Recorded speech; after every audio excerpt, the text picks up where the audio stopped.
केवल होता था, वो पढ़ाता था और सरकार की कोई व्यवस्था नहीं थी, समाज ही शिक्षकों को तय करके और वहाँ दे देता था अपने बच्चों को, और गुरुकुल व्यवस्था में वो पढ़ाता था। लेकिन शिक्षक के खाने पीने रहने की चिंता, उसके सारी चिंता कौन करता था?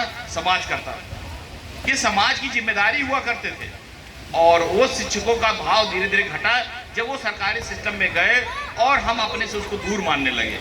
इस नाते गुरुकुल नहीं स्थापित करना है, लेकिन गुरुकुल जैसा व्यवहार स्थापित करना है, ये आज की जरूरत है हमको। ये समाज के लोग, मैं बहुत ज़्यादा प्रभावित हूँ यहाँ आके कि यहाँ पर देखिए बड़े बड़े कॉन्वेंट स्कूल में मैं जाता हूँ, कहीं जाता हूँ कि यहाँ के लोग, स्थानीय लोग, यहाँ के लोग और जो कह सकते हैं जिनका अपना समाज में पहचान है और इस विद्यालय में यहाँ उपस्थित हैं, निश्चित रूप से उनके मन में भी इस समाज का सबसे जो निचला कह सकते हैं पायदान शिक्षा का है, वहाँ पर भी उनका स्नेह है, ये बात दर्शाता है।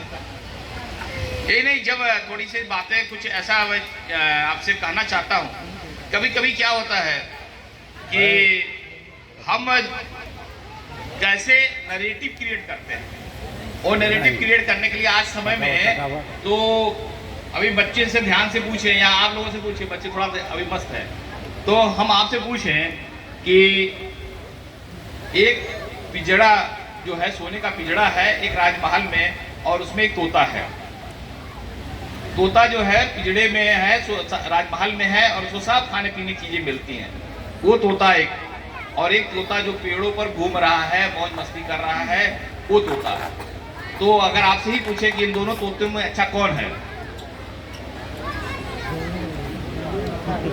जो घूम रहा है। देखिए, ये आपने जो कहा जो घूम रहा है, यही जो दिमाग को घुमाने वाले लोग होते हैं, कैसे घुमाते हैं। तब वो बच्चे क्या करते हैं, इन बच्चों को तो नहीं बताते हैं, ये थोड़े छोटे हैं, इनसे जो बड़े जो एडोलेसेंट हैं, यानी जो 18 वर्ष 17 वर्ष 16 वर्ष में जाते हैं, उनको दिमाग में कैसा भरते हैं। कहते हैं कि देखो तुम्हारे पास दो तोतों का उदाहरण है, कौन सा तोता बनना है?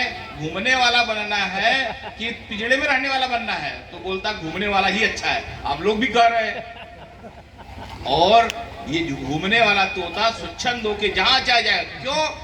और पिंजड़ा क्या है? माँ बाप का बंधन है। पिंजड़ा क्या है? सामाजिक नियम है। तो पिंजड़ा क्या है? जो बनाए गए समाज के आदर्श जीवन मूल्य है, वो है। उस पिंजड़े में मत रहो, उसमें क्यों रहते हो? माता पिता के बंधन में क्यों रहते हो? घूमो, स्वच्छंद रहो, मौज करो। और ऐसा जब भाव बताते हैं तब लगता है अरे तो गड़बड़ हो जाएगा फिर। अब आपको ही लग रहा होगा कि नहीं नहीं नहीं, हमारे बच्चे को उड़ने वाला तोता नहीं बनाना है, पिंजरे में रखने वाला तोता बनाना है। लेकिन पिंजरा कौन सा है? वो समाज के जीवन मूल्य है, घर के माता पिता की डांट है, माता पिता का स्नेह है, माता पिता का बंधन है। ऐसे समाज में कैसे विषय को घुमाते हैं लोग और बच्चों को भड़काते हैं, ये मैं आपको बता रहा हूं। फिर जब ये छोटे बच्चे बैठे हैं तो ये सब जानते हैं, सब लोगों ने सबसे पहली कहानी पढ़ी है, हम लोग भी पढ़े हैं, कछुआ खरगोश। तो जीत कौन जाता है? कौन जीतता है? क्यों जीत जाता है? हाँ, क्यों? एक ने कहा कि आराम करने लगता है खरगोश, इसलिए हार जाता है। लेकिन जीतता कौन है? जो लगातार चलता है। तो जीतेगा कौन? जो लगातार पढ़ेगा, जो लगातार चलता रहेगा। लेकिन ऐसा नहीं है लगातार चलने से आप जीत जाओगे। लगातार के साथ साथ एक चीज और ध्यान रखना है कि हमको जाना कहाँ है, हमको पता ही नहीं है। हमको पता है कि वहां जाना है, अगर ये ध्यान में नहीं रहेगा तो कछुआ कहाँ चला जाता, वहां ना जाके उधर चला जाएगा। लेकिन उसको पता था कि वहां जाना है, तो हमको क्या तय करना है, हमको क्या बनना है।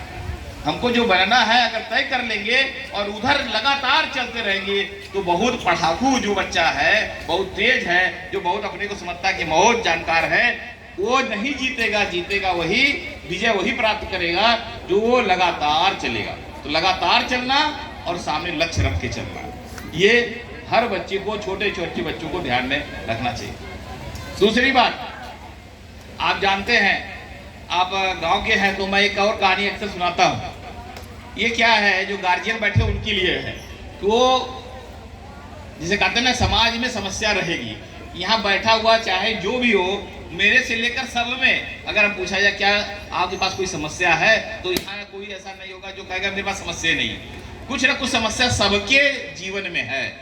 अब अलग अलग प्रकार की समस्याएं हैं। लेकिन समस्याओं के बीच में भी रास्ता निकालना है। कैसे निकालना है, तो एक उदाहरण है। एक राहट पहले चलती थी, छोटे बच्चे जो नहीं जानते होंगे, राहट चलती थी तो कुएं में से पानी निकलता था और बाहर राहट एक डिब्बे होते थे ऐसे लगे रहते थे, चलते थे, और राहट से पानी जब निकलता था डिब्बा ऐसे खट से बोलता था और नाली में पानी गिरता था, सिंचाई के लिए जाता था। तो घुड़सवार जा रहा था तो उसके घोड़े को प्यास लगी, और घोड़े को प्यास लगी तो वो राहट के पास ले गया उसको पिलाने के लिए, लेकिन घोड़ा जो है वो खट से बहुत डर रहा था। तो जब वो पानी के पास जाता था, मुंह लगाता था पानी, तो खट से आवाज आती थी, पानी गिरने से पहले खट से आवाज आए, सर पीछे कर लेता था, पानी निकल जाता था।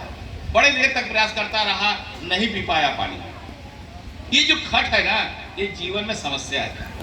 अगर आप खटखट से डरे तो कभी भी आप पानी नहीं पी पाएंगे, यानी अपने लक्ष्य को नहीं पाएंगे, अपने जीवन को आगे नहीं बढ़ा पाएंगे।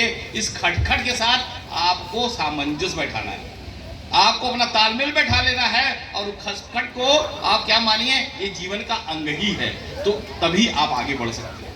तो कभी भी समस्याओं से घबराने की जरूरत नहीं। मैं आ रहा था तो अभी किसान और सबको देख रहा था, खेत खूब लहरा रहे थे। इसकी भी एक छोटी सी कहानी है।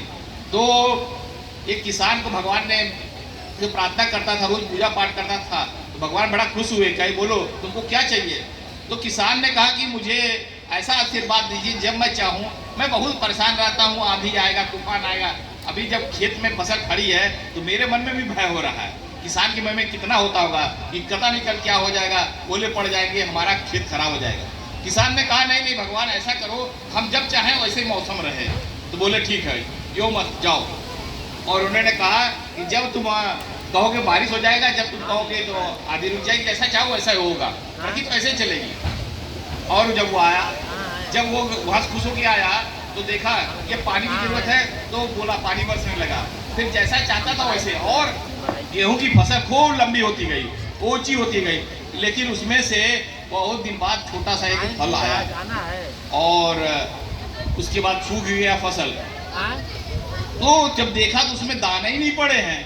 अब किसान बेचारा क्या करता, रोने लगा, भगवान से कहा कि आपने ये क्या हो गया, हम तो सब पानी समय से दिए, सारा कुछ किए, सब कुछ ठीक से हो रहा था, लेकिन ये उसमें बीज क्यों नहीं पड़े। तो फिर वो भगवान से प्रार्थना करने लगा कि ये क्या हो गया, अब तो हम मर जाएंगे, कैसे जिएंगे। तो भगवान आते हैं, पूछते हैं क्या हुआ, तो बताया कि हम तो जो चाहते थे वैसे ही पानी जब चाहते थे तब देते थे, जब चाहते थे करते थे।